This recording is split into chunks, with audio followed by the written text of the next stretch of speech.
Hello folks, if you wish to learn how to fix voice access which is not working, then watch this video.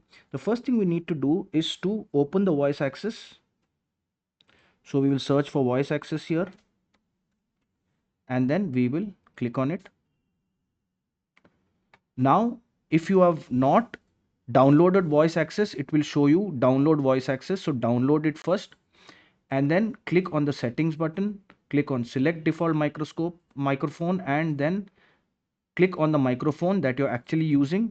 And then one more thing is, if this is switched off, then you need to switch it on. Right now it is in sleep mode, so I need to remove it from sleep mode and then it will start working. But if it doesn't, then we'll update the audio output and input devices.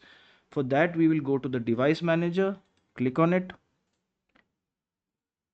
and we will expand audio inputs and outputs, and then we will click on the microphone that we're using and right click on it, click on update driver, search automatically for drivers, and it should start working again.